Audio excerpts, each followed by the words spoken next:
evening. Welcome to our channel Travel and Life. Welcome with a new vlog with Suchandra and रौनक.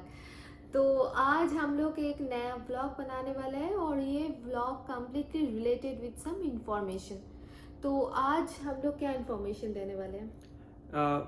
पहला बात जो है कि मैं आया था जून में, जैसे सबको पता है, और उसके बाद ये आई अगस्त में. तो बेसिकली हम दोनों एक साथ शुरू किए अगस्त में. तो हाँ. अभी है सितंबर, तो it's been 1 month of settlement. तो वही बताने वाले हैं कि एक महीना एक न्यू कमर अगर कोई कपल आते हैं तो एक महीने में या फिर इनिशियल डेज में क्या क्या इम्पोर्टेंट है जो हमने फेस किया है. तो यहाँ का डॉक्यूमेंटेशन से लेकर के फ्लैट ढूंढने तक का और बाकी सारा चीज़ें, आईडी वगैरह जो जो हमने फेस किया वो सारा डिटेल्स आपके साथ शेयर करेंगे, ताकि जो भी आ रहे हो कि उनको थोड़ा हेल्प हो जाए, या फिर कोई भी इंफॉर्मेशन और चाहिए हो तो फिर आप हमें रीच आउट करो तो हम ज़रूर मदद कर पाएंगे अगर कुछ हमको पता है तो. तो Exactly. उसी रिलेटेड के सोचा कि सबके साथ शेयर किया जाए हमारा फर्स्ट मंथ का जर्नी.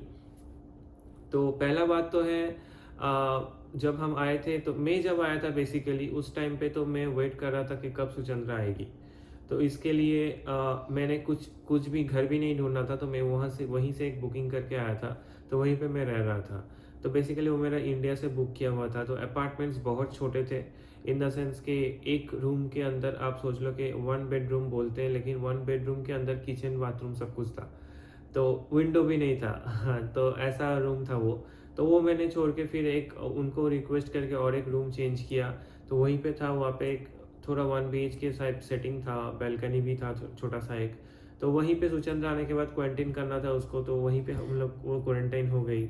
मैं जस्ट थोड़ा सा इंटरप्ट कर रही हूँ. एक्चुअली जो बात है कि क्वारंटाइन रहने के लिए कनाडा का एक रूल्स है कि विदाउट बालकनी कोई अपार्टमेंट हो तो आप उधर रह नहीं सकते. नहीं, विदाउट बैल्कनी का नहीं, एक्चुअली आपको नेचुरल मतलब जो हवा है, नेचुरल एयर जो है वो आपको पूछते हैं कि आप क्वारंटाइन जहाँ पे होंगे तो वहाँ पे आपको नेचुरल एयर कहाँ से मिलेगा. हाँ. तो आपके पास अगर कोई विंडो है जो आप ओपन कर सकते हो तो आप वो भी बता सकते हो कि हाँ विंडो है, वहीं से हम वेंटिलेशन होता रहेगा, तो फिर भी चल जाता है. लेकिन वो सेपरेटली पूछते, जैसे मुझे भी पूछा था आप जहाँ पे क्वारंटाइन होने वाले हो, क्योंकि हम लोग दोनों वैक्सीनेटेड नहीं थे.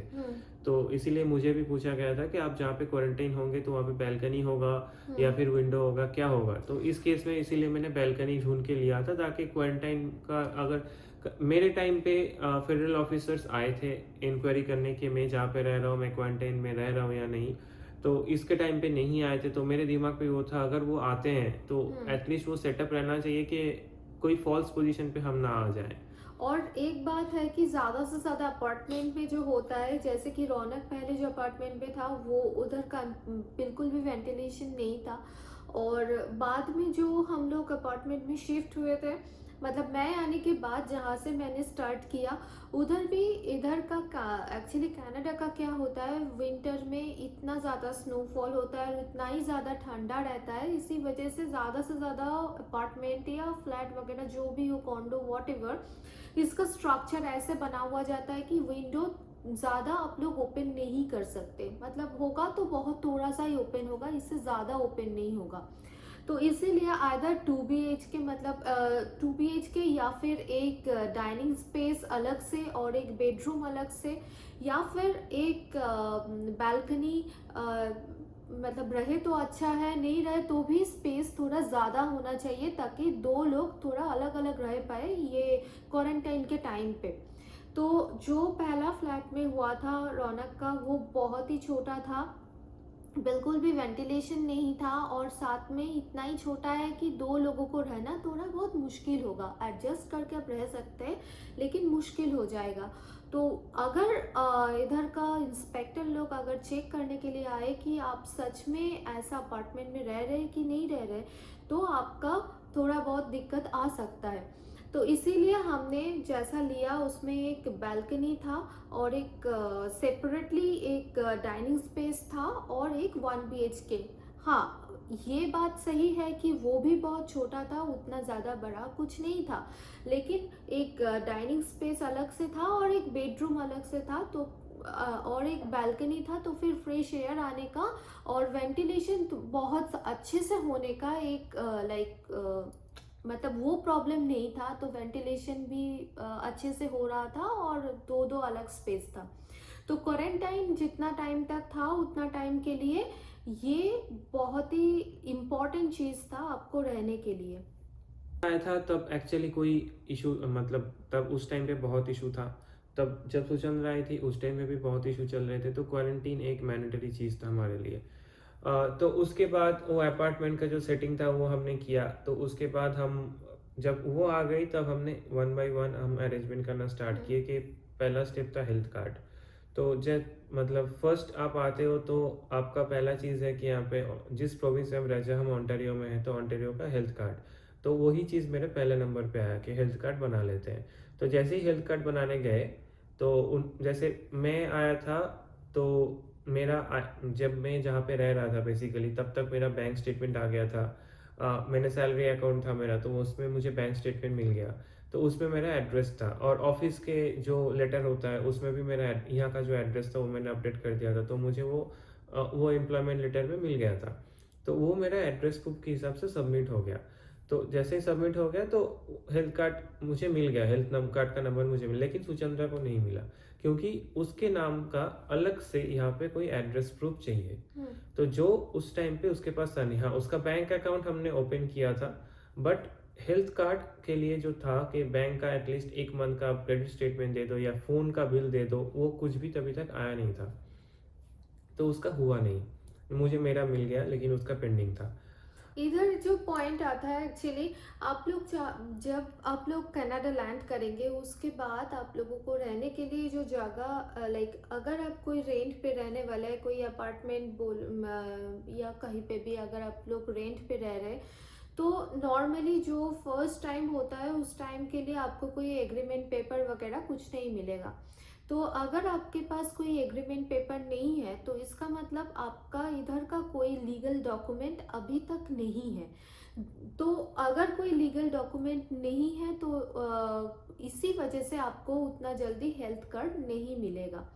तो हेल्थ कार्ड मिलने के लिए अगर आपको कोई एग्रीमेंट पेपर चाहिए, आपका जहाँ पे आप रह रहे हैं उधर का कोई एग्रीमेंट पेपर चाहिए जो as a proof purpose they can use, but वो अगर नहीं होगा तो आपका ये एक इशू आएगा। तो आपका फ़ोन बिल है तो भी चलेगा, बैंक हाँ। अकाउंट का स्टेटमेंट है तो भी चलेगा। तो मेरा जैसे था वो अभी अभी आई थी तो उसका नहीं था। तो एक महीने में जैसे आप एक मंथ वेट कर जाते हो आपका हेल्थ कार्ड बढ़ाने के लिए, तो दैट्स फाइन, नेक्स्ट मंथ आप बना सकते हो। जैसे इसका अभी एक मंथ हो गया है तो अभी हम इसका अप्लाई करने जा सकते हैं क्योंकि इसका अभी बैंक स्टेटमेंट भी आ गया है। अभी हम जहाँ पे रेंटल में रह रहे हैं तो उसमें उसका रेंटल एग्रीमेंट में उसका नाम भी आ गया है, तो एड्रेस वो उसका है। तो इसके लिए हम जा सकते हैं।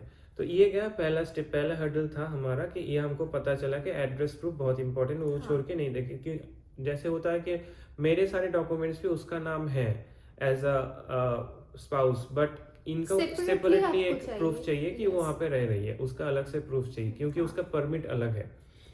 तो ये हो गया पहला स्टेप। तो दूसरे नंबर पे आया कि दूसरे नंबर पे हम गए फिर यहाँ पे सेकंड सोचे कि अब आ गए हैं तो जैसे हम हमारे चैनल में हमने शेयर किया हम घूमना पसंद करते थे। तो यहाँ पे आने के बाद दूसरा था ट्रांसपोर्टेशन। तो अभी ट्रांसपोर्टेशन को रिलेटेड जैसे यहाँ पे हाँ मैप्स, और जैसे हम टोरंटो में थे तो वहाँ पे टीटीसी जो है उस पे और उसमें बहुत एफर्टलेसली हमने ट्रैवल किया है। लेकिन प्रॉब्लम ये रहता था कि टाइमिंग्स, जैसे हम घर से निकले 5 मिनट में कोई बस है, अगर मिस कर दिया तो नेक्स्ट बस फिर 13-14 मिनट के बाद।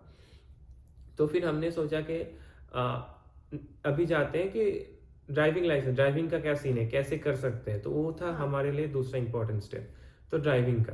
क्योंकि गाड़ी लेना है तो लाइसेंस पहले चाहिए, नहीं तो गाड़ी कोई देगा नहीं। तो इंडियन जो लाइसेंस है हम दोनों के पास, तो वो लाइसेंस से आप 1 ईयर तक का एक्सपीरियंस क्लेम कर सकते हो। यस। लेकिन आपका जैसे हम दोनों का ही 3 साल का लाइसेंस है, 3 इयर्स ड्राइविंग का लाइसेंस है। तो हमको अगर 3 साल क्लेम करना है, 3 इयर्स, तो उसके लिए इंडिया से एक्सट्रैक्ट लेके आना पड़ेगा। ये शायद सबको पता है। लेकिन प्रॉब्लम ये था कि हम बैंगलोर में थे, लाइसेंस हमारा बैंगलोर आरटीओ से इशू हुआ था। हम लोग चले गए थे कैलकाटा 4 मंथ्स पहले, यहाँ पे आने का 4 मंथ्स पहले हम चले गए थे कलकत्ता। तो हमने एक्सट्रैक्ट लिया नहीं था, क्योंकि एक्सट्रैक्ट 3 मंथ्स तक वैलिड होता है, 3 मंथ्स के हाँ। बाद इनवैलिड हो जाता है।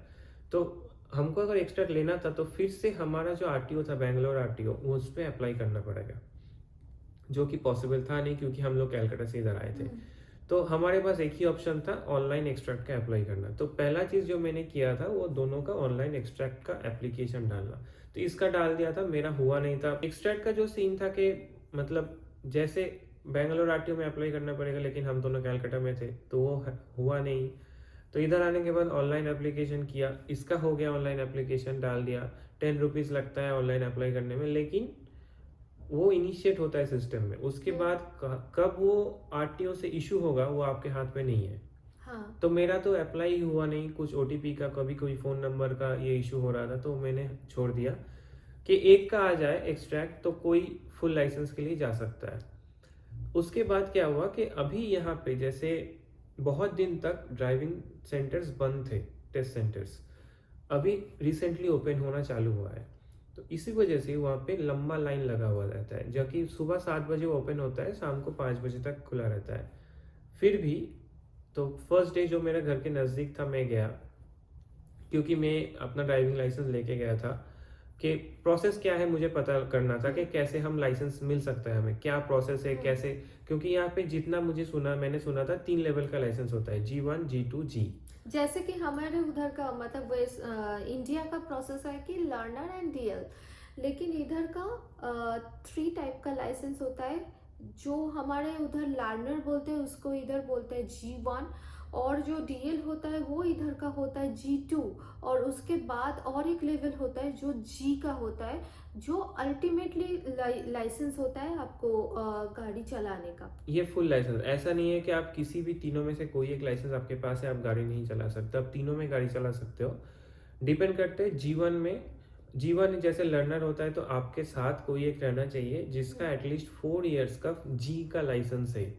यस। 4 इयर्स ओल्ड जी लाइसेंस होल्डर आपके पास रहना चाहिए, आपके साथ सीट पे बैठा हुआ, तो आप G1 में गाड़ी चला सकते हो, जो हमारे उधर लर्नर का सीन है सेम। हाँ। G2 और G में कोई फ़र्क नहीं है। अभी 2019 तक ये डिफरेंस था कि G2 और G में सिर्फ ब्लड अल्कोहल लेवल का डिफरेंस हुआ था। अभी सबके लिए सेम है। तो G2 में आप जो कर सकते हो G में भी आप वही कर सकते हो। सिर्फ जैसे ही इंश्योरेंस लेने जाओगे गाड़ी का, उस टाइम पे वो डिफरेंस आता है। आपके पास G है तो इंश्योरेंस बहुत कम हो जाता है, आपके पास G2 है तो इंश्योरेंस थोड़ा हाई रहेगा। यही डिफरेंस है अभी G2 और G में, और कोई फ़र्क नहीं है। लेकिन अगर आपके पास एक्सट्रैक्ट है एटलीस्ट 2 इयर्स ओल्ड, तो आप G1 के बाद G ले सकते हो। डिपेंड करता है कैसे। तो जब मैं गया ड्राइविंग सेंटर, तो पहला दिन मैं गया था, वो मेरा गलती था कि मैं एटलीस्ट मैं पहुंचा था सुबह 9 बजे। तो जब मैं काउंटर तक पहुंचा it was around 3 o'clock, after 3:30 होगा आफ्टरनून का। तो इतना टाइम तक मैं लाइन पे खड़ा था क्यू में। उसके बाद जब मैं पहुंचा काउंटर पे तो मैंने देखा कि डॉक्यूमेंट्स में मैं सुचंद्रा का पासपोर्ट लेके चला गया था गलती से। That was disaster. तो पूरा दिन मेरा वेस्ट। फिर मैं वापस आया। अगले दिन सुबह मैंने तय किया कि 9 बजे गया था तो लेट हो गया था, तो अगले दिन सुबह मैं 7 बजे तक पहुंचूंगा ही उधर। तो मैं पहुंच गया था, मैं अराउंड 6:45 में उधर था। नहीं, एक्चुअली उधर का line like that was started from 5:30। जो लोग नज़दीक रहता है वो लोग जितना जल्दी हो सके उतना जल्दी आके लाइन देना स्टार्ट कर दिया, क्योंकि इतना लंबा लाइन पड़ता है इसी वजह से। तो उस दिन मैं काउंटर पे पहुंचा अराउंड 12 को। तो पहुंचने के बाद मैंने जब वो लाइसेंस के बारे में पूछा तो मेरा डॉक्यूमेंट्स लिया उन्होंने, पासपोर्ट लिया, सिर्फ पासपोर्ट ही लिया और कुछ नहीं। उसके बाद जैसे होता है कि पिक्चर लिया और डिटेल्स फिलअप करने बोले। तो पहला स्टेप था G1 के लिए हमको जैसे कंप्यूटर पे टेस्ट होता है वो टेस्ट जैसे देना है। हमारे उधर का लर्नर टेस्ट Same. होता है, सेम कंप्यूटर टेस्ट तो होता है ये। इसमें 2 सेक्शन रहता है, 20 क्वेश्चंस ईच। तो आपको टोटल 40 क्वेश्चंस का आंसर देना है। तो 40 में से 32 आपका सही आना चाहिए। जैसे पहला 20 में 16, अगला 20 में 16। तो जिस सेक्शन आप दोनों सेक्शन पास कर जाते हो तो आपका G1 उसी दिन आपको इशू करके वो दे देंगे। अगर आप फेल करते हो तो आपको रिट्राई करना पड़ेगा, उसके लिए अराउंड $14 आपको देना पड़ता है। $14 to $15 चार्ज है, वो आप दोगे तो जिस सेक्शन में आप फेल करोगे सिर्फ वही सेक्शन आपको देना। अगर दोनों में फेल करते हो तो फिर से दोबारा दोनों देना पड़ेगा। अगर कोई एक में फेल करते हो तो वो देना पड़ेगा। तो जैसे ही देते हो तुरंत आपका जीवन आपको सेम डे आपको मिल जाएगा। और जैसे कि और एक बात है कि अगर पता नहीं ये हर टाइम होता है कि नहीं, लेकिन हाँ कुछ कुछ लोगों को उस दिन हुआ था कि जो जो लोगों को उस दिन फर्स्ट प्रोसेस में फेल हो गया था, तो वो लोग सेकंड टाइम उसी सेम डे पे ट्राई, लाइक हाँ, सेकंड सेम डे टाइम पे अंदर ही ट्राई कर आप सकते एग्जाम हैं। सेंटर के हाँ। अंदर ही आप फिर से वहाँ पे पे करके, आप अगर कार्ड से पे करते हो तो तुरंत पे करके फिर से बैठ सकते हो एग्जाम देने। तो ये फैसिलिटी रहता है। तो ये हो गया आपका जीवन, जीवन आपको मिल गया। तो उस टाइम पे, उसी टाइम पे आपको जब काउंटर पे आप जाओगे तो उसी टाइम पे वो लोग आपको पूछेंगे कि आपका पहले का कोई लाइसेंस है या नहीं। जैसे मेरे पास इंडियन लाइसेंस था तो मैंने दिया, तो उन्होंने मांगा कि आपके पास एक्सट्रैक्ट है या नहीं। अगर एक्सट्रैक्ट मेरे पास होता तो मुझे 3 साल का एक्सपीरियंस क्लेम मिलता। तो मैं जीवन के बाद तुरंत जी का टेस्ट दे सकता था। मीन्स आई मतलब was G2 qualified for G. Required नहीं रहता जी था। टू रिक्वायर्ड नहीं होता यस। है, तो मैं डायरेक्ट जी का एग्जाम दे सकता था, रोड टेस्ट। तो जैसे मेरे पास था नहीं तो I claimed 1 year on my Indian licence. तो मुझे क्या हुआ कि G1 जैसे ही मुझे मिल गया, नेक्स्ट दिन से I was qualified for giving the G2 road test exam. Yes. तो अभी उसके लिए भी अलग सीन है। तो उसी दिन जब मुझे जीवन मिल गया, उसके बाद मैं सोचा था कि G2 के लिए टेस्ट बुक करूं, लेकिन यहाँ का जो रोड का रूल्स एंड रेगुलेशंस होता है वो थोड़ा जानना पड़ेगा। तो इसलिए ड्राइविंग इंस्ट्रक्टर को मैंने कांटेक्ट किया। कोई भी अगर टोरंटो में रह के किसी को ढूंढ रहे हो ड्राइविंग इंस्ट्रक्टर, तो मैं उनका नाम और नंबर दे देता हूँ, मेरे डिस्क्रिप्शन बॉक्स में रहेगा। आप उनको कॉल कर सकते हो, मेरा रेफरेंस बताना, डिस्काउंट तो मिलेगा पक्का। और वो बहुत अच्छे हैं, मतलब अच्छे। कोई भी अगर नए से सीखना चाहते हो तो भी उनको कांटेक्ट कर सकते हो, लेकिन सिर्फ टोरंटो में, टोरंटो के बाहर वो नहीं आते हैं। टेस्टिंग के लिए आपको उनका गाड़ी भी मिल जाएगा, कोई इशू नहीं होगा उसमें। और उनका गाड़ी लेके आप टेस्ट देने के लिए भी हाँ जा सकते हैं, अगर आपके पास गाड़ी नहीं है तो फिर। हाँ, तो ऐसे में जीवन में आपको कोई गाड़ी देगा नहीं, तो इस वजह से आपको ड्राइविंग सेंटर का ही गाड़ी लेके जाना हाँ, पड़ता है। तो ये कोई obvious। सेंटर नहीं है, मैं डायरेक्ट इंस्ट्रक्टर का नाम दूंगा तो आपको डिस्काउंट भी मिलेगा और बहुत सस्ते में हो जाएगा। तो उनसे मैंने 2-3 क्लास लिए, थोड़ा सिग्नल वगैरह का और थोड़ा रोड का क्या रूल्स है क्या नहीं है ये सब देखने के लिए। और मैंने G2 का रोड टेस्ट बुक कर लिया। तो उसके बाद मैं गया G2 देने। तो G2 देने के लिए जैसे नियरेस्ट जो सेंटर से, एक बात मैं यहाँ पे शेयर करूँगा कि आप G2 देने जाते हो तो उस केस में आप ट्राई करना कि आपका जो मेजर लोकेशन, जैसे टोरंटो का लोकेशंस हो गया, मिसिसागा का लोकेशंस हो गया, एटोबिको का लोकेशंस हो गया, ये लोकेशंस बहुत क्राउडेड रहता है। तो इस पे डेट मिलना बहुत मुश्किल है। और मेरा टारगेट था कि विंटर आने से पहले मैं किसी भी तरीके से G2 हाँ। मुझे मिल जाए, क्योंकि अगर रोड पे स्नो हो जाता है तो उस टाइम पे टेस्ट देना थोड़ा मुश्किल रहता है, मुश्किल हो जाता है।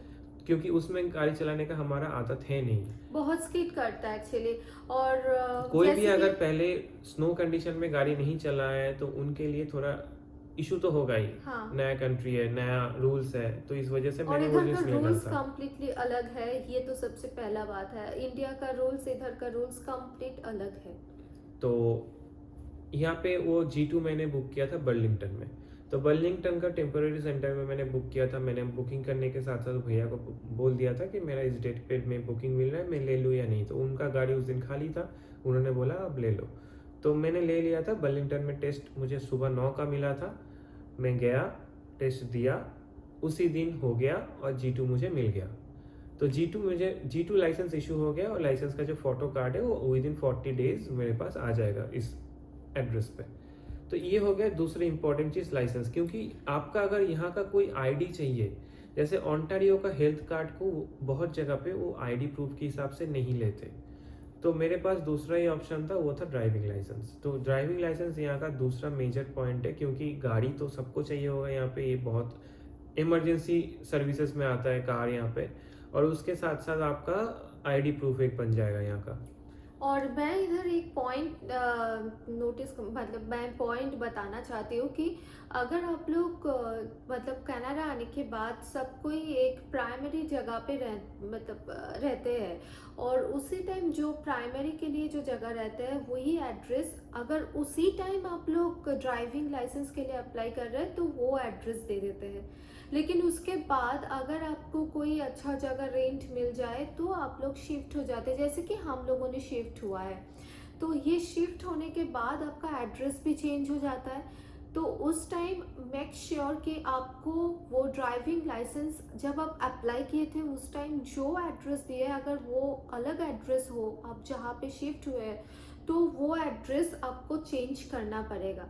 अदरवाइज आपका लाइसेंस पुराना वाला एड्रेस में आ जाएगा और आपके पास उसका रिलेटेड कोई मेल या कोई मैसेज या फिर कोई नोटिफिकेशन लाइक कोई भी इंफॉर्मेशन नहीं बेसिकली हम मेल आएगा। बॉक्स पे डिलीवर करते हैं, तो मेक श्योर यस। आप एड्रेस जैसे ही चेंज करते हो आप सर्विस काउंटर पे कॉल करो, एक अपॉइंटमेंट बुक करो, जाके अपना एड्रेस चेंज करवा लो। या फिर आपका G1 इशू हुआ है, वो फोटो कार्ड आने वाला है, G2 देने गए तो G2 के टाइम पे आप एड्रेस चेंज कर, जैसे मैंने किया, मेरा G2 हाँ। था जब हम शिफ्ट हो गए थे यहाँ पे, तो G2 के टाइम पे मैंने नया एड्रेस डाल दिया, तो मेरा जो फोटो कार्ड है वो नया एड्रेस पे आएगा, पुराने एड्रेस पे वो जाएगा नहीं, तो वो इशू सॉल्व हो गया मेरा। तो ये एड्रेस चेंजिंग बहुत इंपॉर्टेंट चीज़ है, क्योंकि वे लोग ना मेल करते हैं ना कॉल करते हैं, आपका मेल बॉक्स पे वो डाल के चले जाएंगे। और उसके साथ साथ आपको हेल्थ कार्ड का भी एड्रेस चेंज हाँ, करवाना ये पड़ेगा। इंपॉर्टेंट, क्योंकि कहीं कहीं पे आप हेल्थ कार्ड को भी documents as a valid document बोल के आप चला सकते हो, आपका एड्रेस प्रूफ हो जाता है। तो ये हो गया दो मैंडेटरी पहला पॉइंट।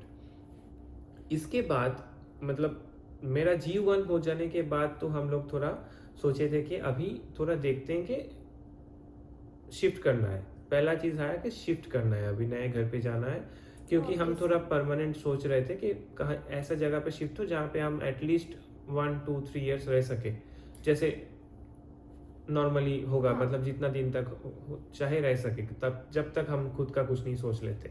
इधर का मैं और एक पॉइंट में आना चाहती हूँ कि जब आप लोग, जैसे कि मैंने बताया कि अपार्टमेंट बुक करके आ सकते हैं, उसके साथ साथ अगर आप लोग चाहे तो कोई होटल भी बुक करके आ सकता है। इधर का एक ये फैसिलिटी है, ऐसा कुछ होटल्स वगैरह है जहाँ पे आप 1 मंथ या 2 मंथ के लिए बुक कर सकते हैं, जहाँ पे आपको एज अपार्टमेंट जैसा ही सेपरेटली किचन रूम एंड ये सब कुछ मिल जाएगा। किचन के साथ साथ किचन का जो इम्पोर्टेंट चीज़ वगैरह रहता है, आपको एक कम्प्लीटली रूम मिल जाएगा मतलब जिसके अंदर। जैसे एयरबीएनबी होता है, आप हाँ। एयरबीएनबी से बुक कर लो, वहाँ पे पूरा अपार्टमेंट आपको मिल जाएगा, बेसमेंट हो या फिर कोई ऐसा अपार्टमेंट हो, होटल शेयरिंग आप हो, सब बुक कुछ कर मिल सकते जाएगा। हैं। तो एयरबीएनबी से आप बुक करो तो उसमें मिल जाएगा। इसका एक फैसिलिटी यही है कि आपको कोई एडवांस पेमेंट नहीं करना पड़ेगा, और उसके साथ साथ कोई अगर कोई डिपॉजिट चाहे, जैसे कि अगर आप लाइक सेपरेटली, जैसे कि हमने एक सेपरेट अपार्टमेंट बुक किया था, कोई कोई होता है कि कुछ कुछ ब्रोकर्स लोग होता है कि इधर का डिपॉजिट पूछता है। तो अगर आप लोग वो होटल बुक करें तो आपको ऐसा कोई डिपॉजिट देना नहीं पड़ेगा। और अगर आपको टाइम से पहले, मतलब जो ड्यूरेशन के लिए आपने बुक किया उससे पहले अगर आप छोड़ने वाला है, तो डिपॉजिट मनी का डिडक्ट होने का भी आपको कोई रिस्क नहीं रहेगा। सिर्फ आपने जो पे किया है वो आपने 2 मंथ के लिए लिया था, तो हाँ। 2 मंथ का आपने ऑलरेडी पे जितना कर आपको चुका है, आपने पे तो किया आप उतना उससे ही पहले आपका। छोड़ो, उतना ही पे था। यस। तो वो आपका गया तो गया, आप नहीं रहे, वो आपका गलती है, तो इसमें कुछ नहीं कर सकते। तो डिपॉजिट का कोई लोड नहीं है हाँ। इसमें। एयरबीएनबी बहुत कॉमन है, लेकिन मैंने एयरबीएनबी से बुक नहीं किया था कि मेरे एयरबीएनबी मुझे तब मिल नहीं रहे थे, हाँ। तो इसलिए मैंने नहीं लिया था। तो जब हमने घर ढूंढना शुरू किया, तो जैसे पिछले वीडियो में इंट्रोडक्शन हो गया था हमारे फ्रेंड्स का, तो वो लोग मिसिसागा में रहते हैं, तो हमारा कुछ और भी मेरे कलीग्स हैं वो भी मिसिसागा में रहते हैं, तो सबने सजेस्ट किया कि मिसिसागा इटोपिको इस साइड में आ जाओ, तो हमने स्टार्ट ही किया था मिसिसागा में। मिसिसागा साइड का सेलेक्ट करने का एक ही रीज़न है, वैसे टोरंटो में हम लोग पहले टोरंटो में थे, उसके बाद ही मिसिसागा सेलेक्ट किया।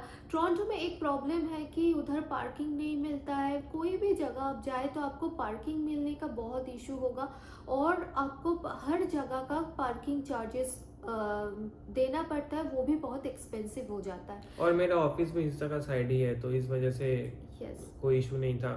और गाड़ी भी लेते हैं तो टोरंटो में मैक्सिमम अपार्ट्स में पार्किंग पेड है, हाँ। तो और उधर कॉन्डो भी बहुत कम मिलता हाँ, है। एक्चुअली हम मैक्सिमम लोग प्रेफर अपार्टमेंट्स किए है थे कॉन्डो। कि कॉन्डो मिल जाए, तो Yes. विद लॉकर पार्किंग ये हाँ, प्रेफरेंस ये था बहुत हमारा। कम मिलता है टोरंटो साइड में। तो और सब कुछ इधर था, मतलब सब फ्रेंड्स भी इधर थे, तो उनके नज़दीक भी हो जाएगा, इस वजह से हमने मिसिसागा चूज़ किया। तो हम ढूंढ रहे थे मिसिसागा, हम आते थे जिन्होंने हमको हेल्प किया है बहुत ज़्यादा, तो वो फेरस रियल बोल के एक यहाँ पे रियल एस्टेट का ब्रोकर है, तो जिनका लकीली हमें जिनका कांटेक्ट मिल गया था इसके इसका दोस्त भी से, रेफरेंस मिला मेरा दोस्त अनिंदिता से। तो उनसे रेफर यस। किया था, तो उनको हमने कांटेक्ट किया, हमने प्रेफरेंस बता दिया। मैं आपको नीचे उस उनका जो उनका भी प्रोफाइल है डिटेल्स तो दे वो दूंगी डिटेल्स में डाल दूंगा। किसी को भी अगर रियल डिस्क्रिप्शन एस्टेट के बॉक्स में। रिगार्डिंग कोई भी हेल्प चाहिए हो, आप उनको कॉल करो, कांटेक्ट करो, गारंटी के साथ आपको हेल्प होगा 100%, क्योंकि उन्होंने और हमारे लिए जो हेल्प किया है हाँ, वो फुल्ली सेटिस्फाइड जिसको बोलते हैं नहीं, वो। और एक बात है कि आपका जो रिक्वायरमेंट है वही रिक्वायरमेंट वाइज ही लाइक आपको एग्जैक्टली वैसा ही वो दिखाना चाहेगा। हाँ, उतना तो एटलीस्ट ट्राई और करेगा, आपको जैसे कि फोर्स भी नहीं करेगा कि हाँ ऐसा सर। नहीं है कि कोई कोई ब्रोकर्स होते हैं कि जिनको फायदा हो, जैसे जैसे किसी अपार्टमेंट का रेंट 2000 है, आपका बजट है 1900 1950, लेकिन उसका रेंट 2000 है, सेम स्ट्रक्चर है सबका, लेकिन उसका फायदा 2000 वाला अगर आप लेते हो तो उसको ओनर से 2000 मिलेगा, मतलब जो उनका सेटलमेंट होगा उतना मिलेगा। हम्म। वो आपको कभी फोर्स नहीं करेगा कि आप ये वाला ले लो, उसको मत लो। द रीजन बिहाइंड इज कि वो अपने क्लाइंट का जो है वो फायदा सोचते हैं।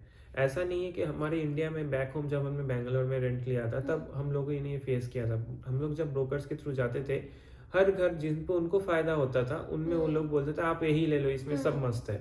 तो यहाँ पे वैसा नहीं है, एटलीस्ट इनके साथ तो हमने वो फेस नहीं किया। नहीं, ही हमने इज अ हमारा वेरी क्राइटेरिया नाइस गाय। बता दिया था, यस। उस क्राइटेरिया के अंदर उनके पास जो जो मिला था हमने बारीकी से बहुत अच्छे से दिखाया था, और उसके साथ खुद डिसलेक्ट कर देते थे कि ये आपको पसंद नहीं आएगा, इसमें ये प्रॉब्लम है, आप छोड़ दो, मैं आपको दूसरा दिखाऊंगा। और इसके साथ साथ उन्होंने ये भी हम दोनों को सजेस्ट किया था कि अभी हमारे पास कार नहीं है, तो इसीलिए ट्रांसपोर्ट का थोड़ा सुविधा हो जाए, और उसके साथ साथ लाइक ग्रोसरी वगैरह ये सब का शॉप भी नज़दीक मिल जाए। इसके लिए सबसे अच्छा जगह होता है मिसिसागा का डाउनटाउन एरिया, और उन्होंने ट्राई किया है, हमें जितना सारा घर दिखाया सारा का सारा डाउनटाउन एरिया में ही दिखाया, जहाँ का मतलब थोड़ा बहुत स्क्वायर वन के कन्वीनियंट हो जाता है। विद स्क्वायर इन वन बहुत 1 कन्वीनियंट। किलोमीटर के रेडियस में हमने घर देखा यस, था, वैसा पूरा ही स्क्वायर दिखाया। वन एरिया के और पास। जैसे कि मेरा रिक्वायरमेंट था कि मुझे ऐसा चाहिए, उस एग्जैक्टली उसी के अंदर जितना सारा हो सके उतना ही दिखाया। इधर रेंट का एक इशू होता है कि जब भी आप लोग रेंट लेने वाले हैं, आपको आपको तो ऑब्वियसली एक ब्रोकर लेना ही पड़ेगा, कॉन्डो लेकिन लेते हो तो आपको रियल एस्टेट एजेंट के थ्रू ही आना पड़ेगा, ये 100% है, क्योंकि कॉन्डोज में बिल्डिंग में रियल्टर छोड़ के और किसी को एक्सेस नहीं होता है।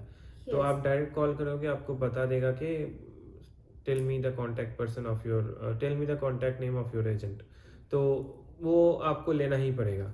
तो उसमें आप कॉन्डो उस ब्रोकर छोड़ के ले नहीं सकते। और मेन पॉइंट ये है कि उनके पास जो डेटाबेस रहता है, ओंटारियो रियल एस्टेट का जो डेटाबेस होता है, वो आप मतलब आपके लिए बहुत हैसल हो जाएगा। और ऐसा होगा कि वो लोग अगर आपके लिए बुकिंग करते हैं तो एक ही दिन में आप जितना ज़्यादा हो सके आप उनको बोल दो कि आज मेरे पास पूरा दिन है, तो वो आपको आपके हिसाब से 6 4 7 5 6 5 7 जितना भी जितना होगा हो वो सके शॉर्टलिस्ट करके आपको लाइन से दिखाएंगे। इसीलिए इतना ज़्यादा दिखाता है, क्योंकि इधर का एक रूल्स है, आपको जो पसंद आ जाए, जो कॉन्डो या जो अपार्टमेंट या कुछ भी हो जो आपको पसंद आ जाएगा, वो आपका सारा डॉक्यूमेंट आपका रियल एस्टेट के आई एम सो सॉरी आपके ब्रोकर के थ्रू ये ओनर के पास जाता है। ओनर अगर आपको सिलेक्ट करे, उसके बाद अगर ओनर चाहे तो ओनर के साथ आपका एक face to face like conversation होगा। उसके बाद ही अगर ओनर आपको फाइनली सिलेक्ट करे तो ही आप वो अपार्टमेंट या कॉन्डो या जो भी हो वो प्रॉपर्टी आप ले सकते हो, अदरवाइज आपको वो प्रॉपर्टी नहीं मिलेगा, क्योंकि ओनर भी आपको रिजेक्ट कर सकते हैं। मेन मुद्दा ये है कि यहाँ पे जब भी आप कोई घर पसंद करोगे, जैसे आपको कोई कॉन्डो देखा, आपको पसंद आ गया, तो उसके बाद यहाँ पे ऑफर डालना होता है।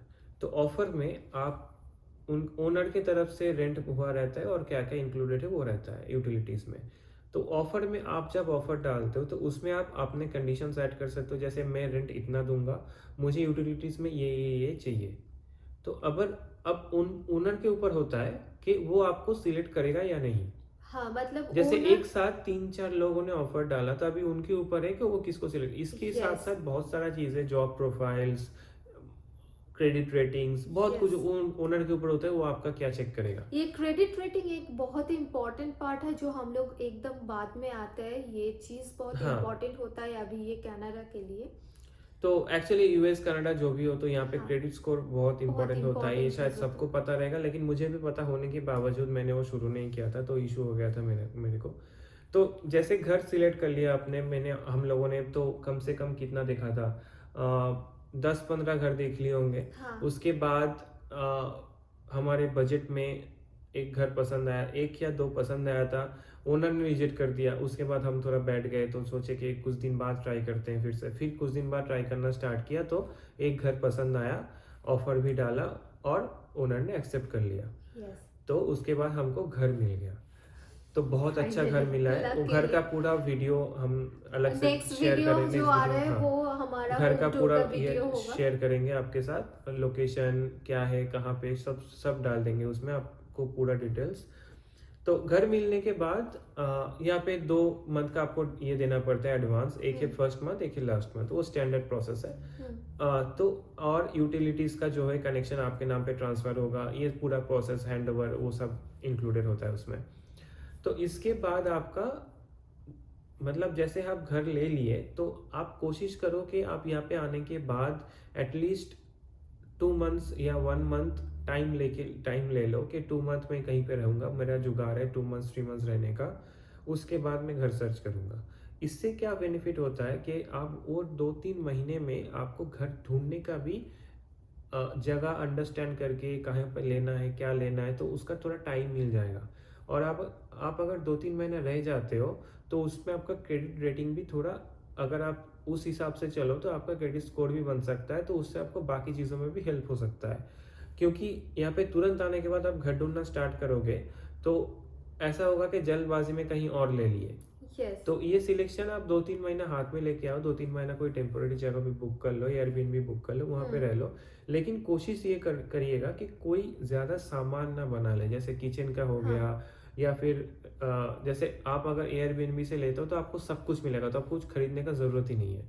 तो उससे क्या होगा, आप जब शिफ्टिंग करोगे तो आपका जो इंडिया से जो आप लगेज लाए थे, वही उसके साथ थोड़ा कुछ ऐड होगा, वो लेके आप शिफ्ट कर रहे हो। तो आपका जैसे कि शिफ्टिंग का मैंने पूरा खर्चा बच गया यस, बेसिकली। जैसे कि मैंने क्या की थी उस टाइम, लगेज का, जब मैं इधर आई थी उस टाइम लगेज का बहुत इशू चल रहा था, बहुत लिमिटेशन हो गया था, इससे ज़्यादा लगेज आप ला नहीं पाएंगे।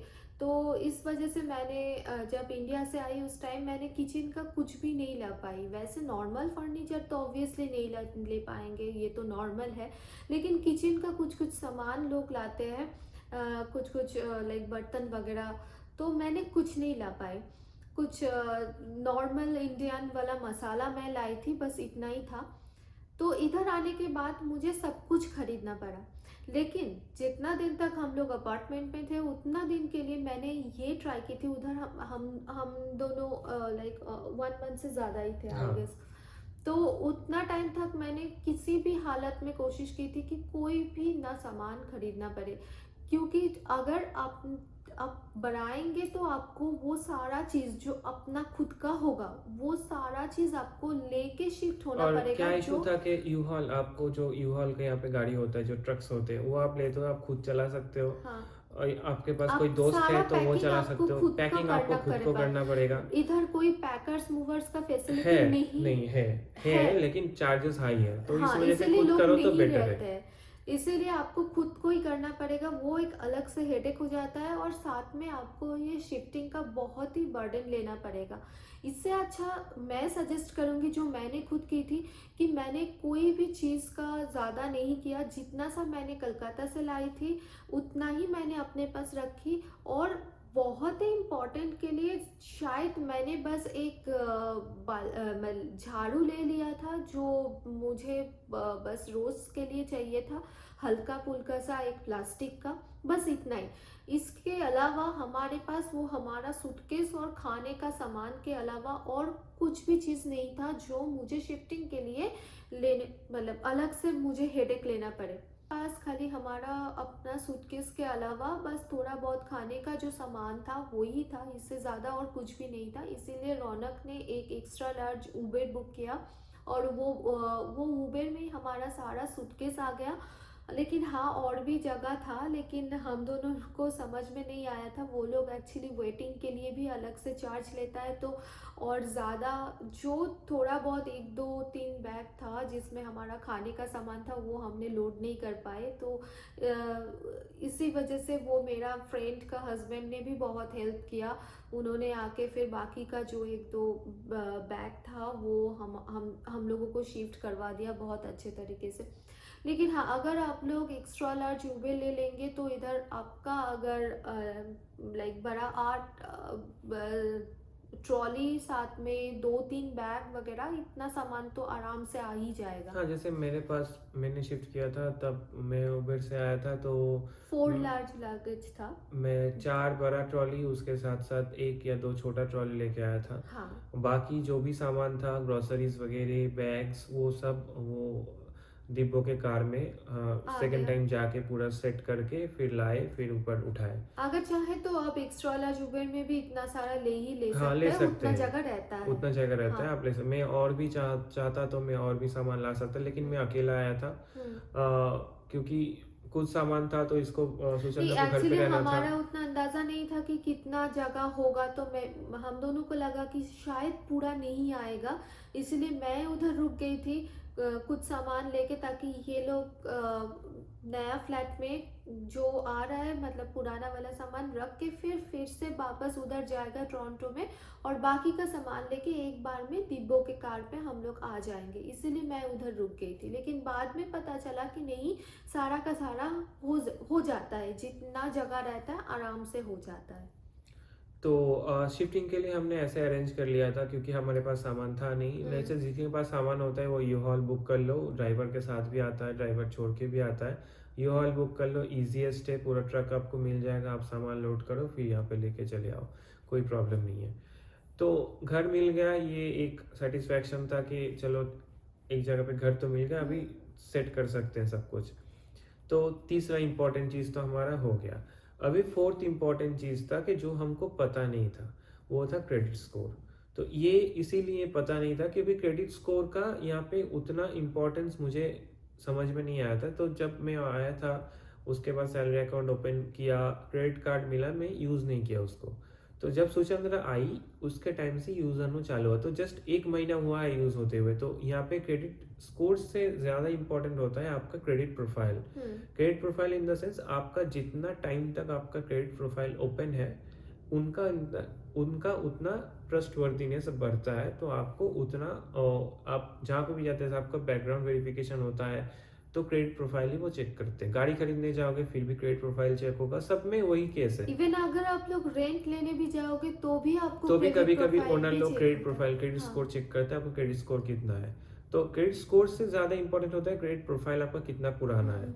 तो वो गलती मत करना, जब भी आते हो क्रेडिट कार्ड मिलता है तो उसको यूज़ करना स्टार्ट कर दीजिए, ताकि आपका क्रेडिट प्रोफाइल पुराना हो जाए। एटलीस्ट 3 मंथ्स ओल्ड होता है तो उसके बाद आपका सारा दरवाज़ा खुल जाता है।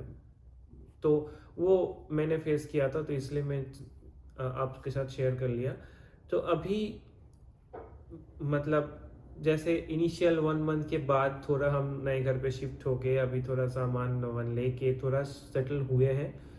सामान मतलब अभी जैसे कि मैंने बताया कि मैंने कुछ नहीं लाई थी इंडिया से, इसी वजह से मुझे किचन का सारा छोटा से छोटा चीज़ भी खरीदना पड़ रहा है। और उसके साथ साथ ऑब्वियसली हमने कम्प्लीटली न्यू फ्लैट लिया, कोई फर्नीचर वगैरह कुछ नहीं था, तो सारा चीज़ हमें खरीदना पड़ेगा। तो इसमें मैं कुछ पॉइंट पे आती हूँ। इधर कुछ कुछ स्टोर है जो शायद कुछ लोगों को पता है। आइकिया है, वॉलमार्ट है, और एक है क्या, ब्रिक्स, राइट, ब्रिक्स है। तो ये 3 फेमस शॉप है जहाँ पे आपको फर्नीचर, आपका ज़रूरत से ज़रूरत वाला मतलब सारा का सारा चीज़ आपको मिल जाएगा।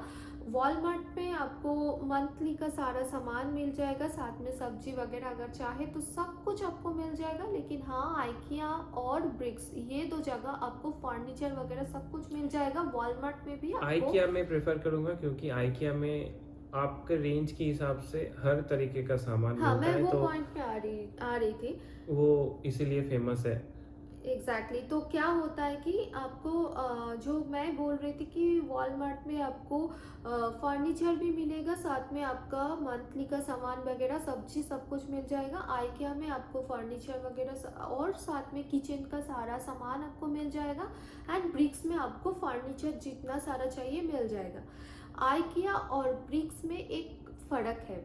क्या फ़र्क है? आइकिया आपको डिलीवरी तो ज़रूर करेगा, लेकिन वो लोग इंस्टॉल खुद नहीं करके देता है, तो ये आपको खुद करना पड़ेगा। तो जो जो फर्नीचर आप खरीद रहे हैं वो तो कम्प्लीटली लाइक ओपन करके लाएगा वो लोग, आपके पास डिलीवरी करके जाएगा, और इंस्टॉल आपको खुद को करना पड़ेगा। लेकिन ब्रिक्स में क्या होता है कि इंस्टॉल वो लोग करके देता है। ये एक फ़र्क है। और एक फ़र्क है कि आइकिया में हम दोनों ने बहुत कंपेयर किया आइकिया और ब्रिक्स के साथ। फर्नीचर जो आपको आइकिया में वैरायटी बहुत रहता है फर्नीचर का, और साथ में रेंज आपको रिजनेबल रेंज पे आ जाएगा। लेकिन ब्रिक्स में वही सेम टाइप का फर्नीचर आपको थोड़ा महंगा पड़ेगा और वैरायटी में थोड़ा बहुत कम मिलेगा। उतना ज़्यादा आइकिया जैसा वैरायटी आपको नहीं मिलेगा। और एक डिफरेंस है, आपको आइकिया में इंस्टॉलमेंट नहीं मिलेगा, कोई ईएमआई प्रोसेस आप नहीं यूज़ कर सकते हैं, लेकिन ब्रिक्स में आप ज़रूर ईएमआई प्रोसेस उनका यूज़ अलग कर से एक सकते हैं। कार्ड होता है, आप वो हाँ, कार्ड का अप्लाई कर सकते हो, तो आप मंथली पेमेंट में उठा सकते हो। 48 मंथ्स का उनका यस, स्टैंडर्ड प्लान होता है। आप एक साथ जैसे सोफ़ा, बेड सब एक साथ ले लिया, आपको 48 मंथ्स का इंस्टॉलमेंट स्कीम पे आ गए आप, तो वो नॉर्मल चलता रहेगा।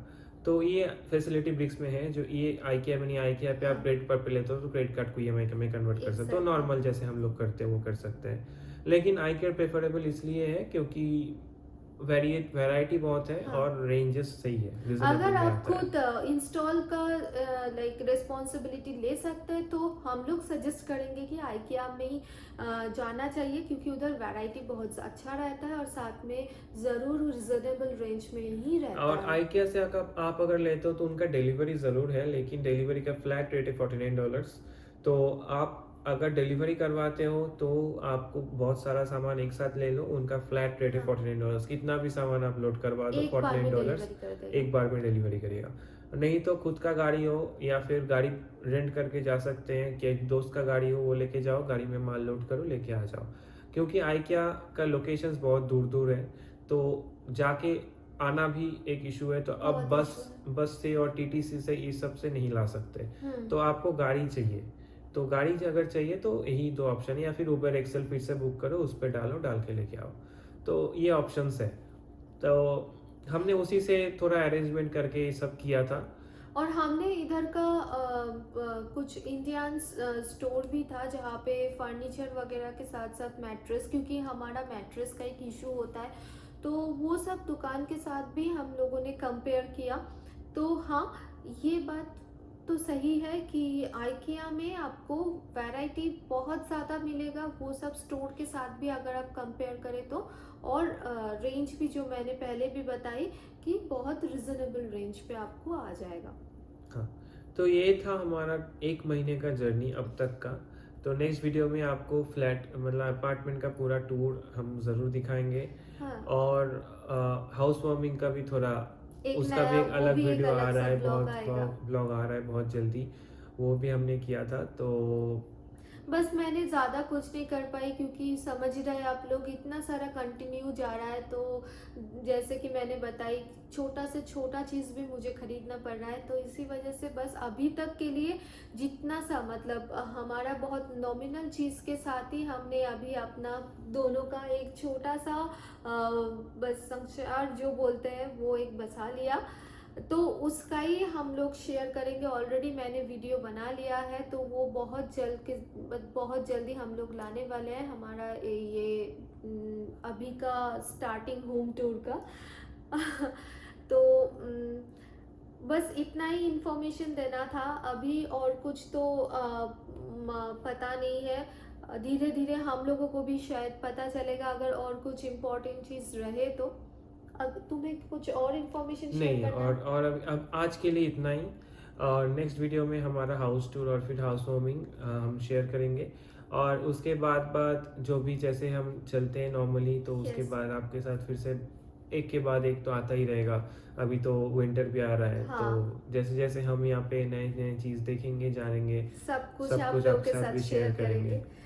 तो जो जितना सारा बेसिक इम्पोर्टेंट चीज़ था वो आज आप लोगों के साथ शेयर कर दिया। अगर इसका रिलेटेड आप लोगों के पास कोई भी क्वेरी है तो फिर आप लोग ज़रूर कमेंट बॉक्स पे पूछ सकते हैं हमारे पास, या फिर आप लोगों के पास हमारा फेसबुक एंड इंस्टा का भी लिंक है तो उधर भी आप लोग पूछ सकते और हैं। एक चीज़, जो ग्रुप था पहले, वो मैं बता दूँ, जो ग्रुप मैंने चालू किया था कि इनडायरेक्ट रूट, तो अभी डायरेक्ट फ्लाइट्स ओपन होने वाले हैं 26 से। तो इस वजह से उसी ग्रुप को हमने कन्वर्ट कर दिया। हम 3-4 लोग थे, हमने डिसाइड किया कि फेसबुक पे ऐसे बहुत सारे ग्रुप्स हैं, Indians in Toronto, Bengalis in Toronto, बहुत सारे ग्रुप्स हैं, लेकिन उसमें मॉडरेटर्स रहते हैं, तो आपका हर एक पोस्ट होने में 2-3 दिन टाइम लग जाता है, तब तक शायद आपका ज़रूरत पूरा हो जाए या फिर ना हो। तो इस वजह से वही व्हाट्सएप ग्रुप को मैंने कन्वर्ट कर दिया इंडियंस इन टोरंटो पे। तो उस पे हम लोग जो है अभी, तो उसमें जो है यहाँ पे कनाडा में इंडियंस, सारे चीज़ को लेके वहाँ पे बात होता रहता है। ट्रैवल्स, टिकट्स, कोई प्रॉब्लम घर का, कुछ चाहिए किसी को नहीं मिल रहा है, कहाँ मिलता है, किसी को कोई जानकारी है, तो ये ग्रुप उस पे कन्वर्ट हो गया। तो ग्रुप का लिंक मैं यहाँ पे फिर से डाल देता हूँ, डिस्क्रिप्शन बॉक्स पे रहेगा। तो किसी को भी ज्वाइन करना है उस ग्रुप पे ज्वाइन कर लीजिए। अभी शायद इनडायरेक्ट रूट का तो उतना है नहीं, तो अभी वो पूरा कन्वर्ट हो गया है सोशल ग्रुप में। तो बहुत मतलब सबके साथ बात करके जान पहचान भी हो गया। ऐसा हो गया कि हम बहुत लोगों को मैं जान गया, वो लोग मुझे जान गए, अभी हम लोग डेली बात करते हैं। तो ऐसा हो गया, दोस्ती हो गया सबसे। तो एक कम्युनिटी डेवलप हो गया है, ऐसा ऐसा बोल सकते हैं। तो ग्रुप का लिंक भी रहेगा, कोई किसी को भी ज्वाइन करना है तो प्लीज़ ज्वाइन द ग्रुप। तो उसमें उसमें कोई जैसे उसमें से हमको कुछ फ़ायदा नहीं है, वो एक नॉर्मल जैसे दोस्तों का ग्रुप होता है वैसा ग्रुप हो गया है अभी। तो यहाँ पे इंडियंस है, जिसको कोई जानकारी है, कोई क्वेश्चन कर रहा है तो कोई आंसर दे रहा है। तो एक ग्रुप में जो होता है जैसे फेसबुक ग्रुप में होते हैं, वैसा ही हो गया है वो चीज़। तो यही था कि उसका लिंक भी डाल दूँगा, किसी को भी जॉइन करना है तो प्लीज़ जॉइन द ग्रुप। और फिर से एक बार, जिन्होंने भी सब्सक्राइब किया है, thank you for that. And yes, हमारे थैंक यू वीडियोस को so like much. And comment करने के लिए भी थैंक यू। और प्लीज़ आपका प्यार ऐसे ही और बढ़ाइए, और लाइक शेयर एंड सब्सक्राइब करते रहिए, और इससे हमको भी थोड़ा इंस्पिरेशन मिलता है। यस। और कोई भी और कमेंट करना है तो कब कमेंट करो, मैं कुछ पूछना है तो ज़रूर आप लोग पूछ सकते हैं, हम लोग हमेशा रिप्लाई करते हैं। अगर कुछ इन्फॉर्मेशन चाहिए तो भी आप लोग पूछ सकते हैं, और अगर कुछ सजेशन भी है तो भी बता सकते हैं। हम लोग यस, हमेशा आप लोगों के पास से हमारा वीडियो को और भी इम्प्रूव करने के लिए सजेशन पूछते हैं। तो अगर आपके पास कुछ सजेशन रहे तो फिर प्लीज़ बताइए कमेंट बॉक्स पे। तो आज के लिए वीडियो इतना ही है। तो बहुत सारा प्यार है आप लोगों के लिए हम दोनों की तरफ से, और हम लोग भी चाहते हैं कि आप लोगों के पास भी इतना ही प्यार हो हम दोनों के लिए। बस और कुछ नहीं, ये एक कंप्लीट फैमिली बन रहा है, बस इतना ही है। तो आज और ज़्यादा बातें नहीं करके वीडियो को इधर ही ख़त्म करते हैं। अगर कुछ अच्छा लगे तो फिर प्लीज़ लाइक कीजिए और साथ में सब्सक्राइब तो ज़रूर कीजिएगा। तो आज का वीडियो इतना ही है, आज के लिए गुड नाइट। Good night.